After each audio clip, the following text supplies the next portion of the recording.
Good morning and welcome to this week's edition of Marquette in Motion. We're your hosts, Hallie Kilberg and Miranda Peters.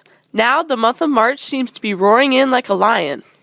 Tiana Richmond and Miranda Peters were selected to the Class 1A Northeast All-District team. And here's a very rare statistic.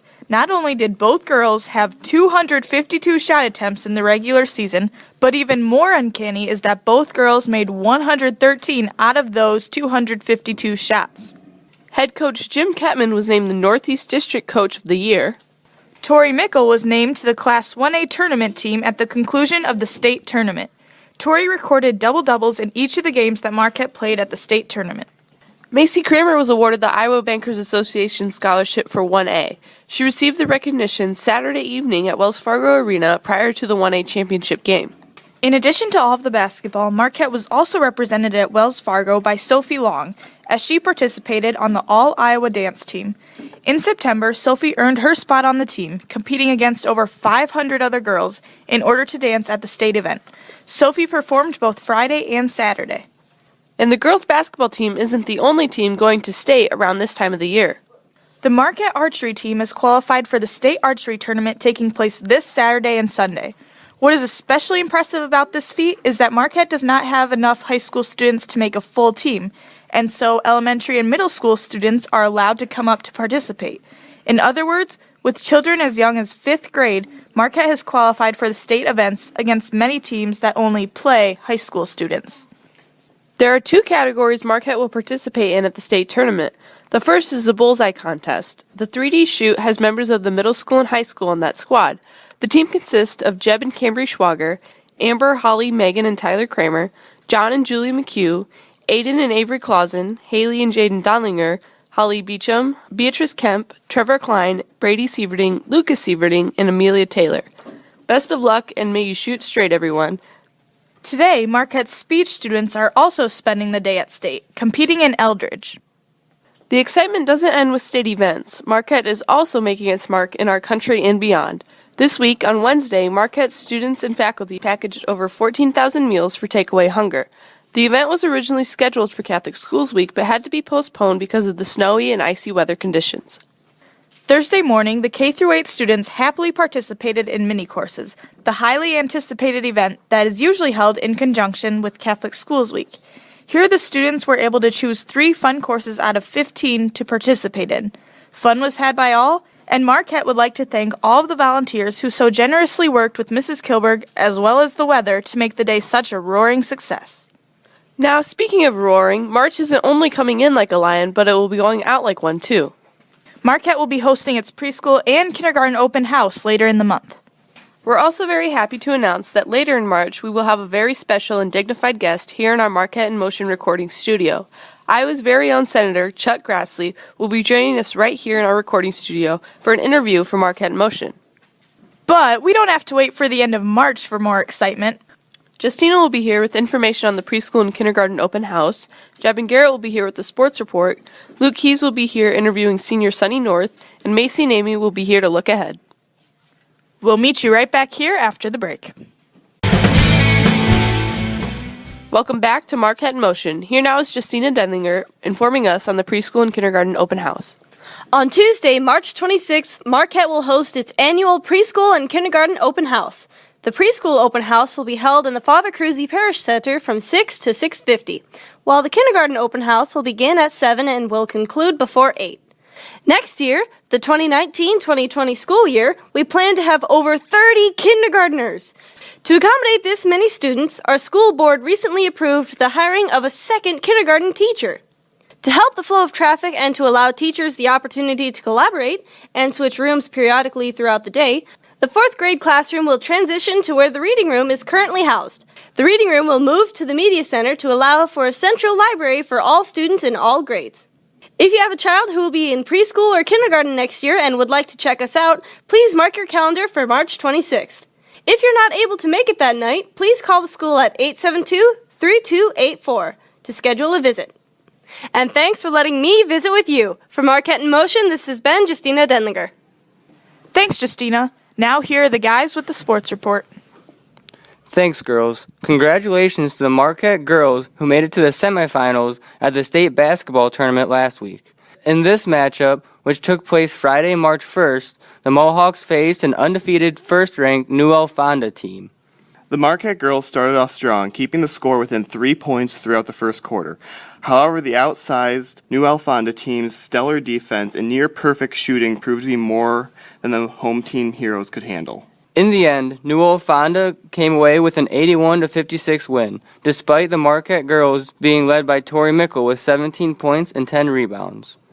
Senior Macy Kramer also had an impressive game, notching 12 points, 5 rebounds, 2 assists, and 2 steals. Once again, congratulations to the Marquette girls on their unforgettable season and road to state this year. And if you're wondering about the team that beat our girls, New Alfonda continued on to the championship round and beat West Hancock with a final score of 76-52. Moving to archery, congratulations to the Marquette archery team made up of elementary, middle, and high school students for qualifying to the state tournament. The Archers will be shooting as a team in Des Moines tomorrow, March 10th.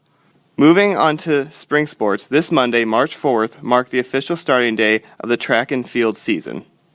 Next week, we will see the Marquette boys soccer team also begin their season with their first practice on Monday. The following Monday will be the start of the girls' soccer season. Finally, golf practice is set to begin this coming Monday as well, with spring sports soon to be in full swing. All that is left is for this nasty weather to transition to more hospitable conditions. However, though good weather may not be back by next week, we definitely will be. From Marquette in Motion, this has been Jeb Schwager And Garrett Krieg with your Marquette Sports Report. Thanks, guys. Don't go away. We'll be back with more Marquette in Motion after the break. Welcome back to Marquette in Motion. Here now is Luke Keys interviewing senior Sunny North. Hello, listeners. This is Luke Keys for Marquette in Motion. I'll back with the segment in which we call Meet Marquette. Today I'll be interviewing one of my classmates, Sunny North. Sunny, thank you for being here. Thank you for having me. So, Sunny, what are your plans after high school? I plan on attending Grinnell College, which is in Grinnell, Iowa, and I'm going to be studying something math or science, but I'm not 100% sure yet. Okay. Now, what draws you towards math and science?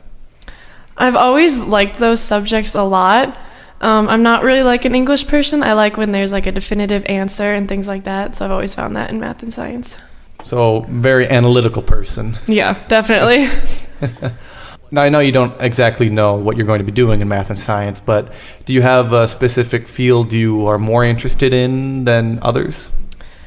Definitely math, and if I major in that, then I would also they have what's called concentrations at Grinnell, so then I would do something in the science like chemistry probably, or something like that to tie in, so I can actually like get a good job, because you can't really do that with just math. So, Grinnell, that's a pretty prestigious college, huh? Yeah, pretty much. We could probably cut that. So what drew you towards Grinnell as opposed to other colleges in the area or in other states? Well, Grinnell is really small. It's about the same size as Loras College in Dubuque. And I wanted to stay kind of close, but not Loras or something like super close that I could always come home. But Grinnell is the right distance and the right size. And I looked at another school on the East Coast, which I really liked everything about that. And Grinnell is very similar to that. It's got like the same kind of class structures and things like that. So that's what really drove me there. So what classes are you taking in school now to help you with the math field? I guess most importantly, I'm taking AP Calc. And if I pass the AP test, then I will be able to skip certain classes at Grinnell once I get there and go into even harder stuff, I guess, which is, I guess, not great, but it would help my math career. So are you involved in any after-school activities? I'm involved, first of all, in athletics. I play volleyball and softball, and I cheerlead. I'm involved in the spring musicals and group speech. I'm a member of the Student Council, National Honor Society, and Spirit Club. Yeah, I'll go with that. Well, definitely very involved in school. Yes. So outside of school, what are your interests? What do you like to do with your spare time? I am always playing sports, so I'll play volleyball and softball outside of school. I also love to read, so I'm always rereading one of my favorite books. And I like to do creative things like painting and drawing, and I like to practice different handwriting styles, which is kind of interesting, but it's a lot of fun.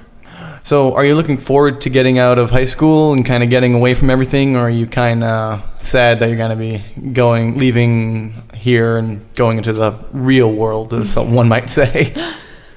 It goes back and forth. Some days I'm so excited because I have friends who are in college now, and like I see all the freedom and the things that they get to do, and I can't wait to do that and to meet new people and just experience college. But then like I go home and my mom has dinner ready for me and I'm like, okay, I'm never leaving. Like it's just back and forth. Yeah. So you mentioned that you were involved in softball. With the softball season coming up, are you looking forward to it, and are you already starting to practice and get ready for the season? Yeah, so I am the most excited for this season that I have been in my last 4 years of doing it, because softball is a 5-year sport. And I'm a pitcher, so I've been pitching since November, and we go once a week, so I've been doing that. And we're just starting to go 2 times a week, and then the season starts in less than 2 months, which is very exciting, even though there's only a couple upperclassmen. I think actually only 2, but it'll be really exciting. I'm excited to see what we can do this year. Now, I heard that Mrs. Storm came back and is coaching. Tell us a little bit about that.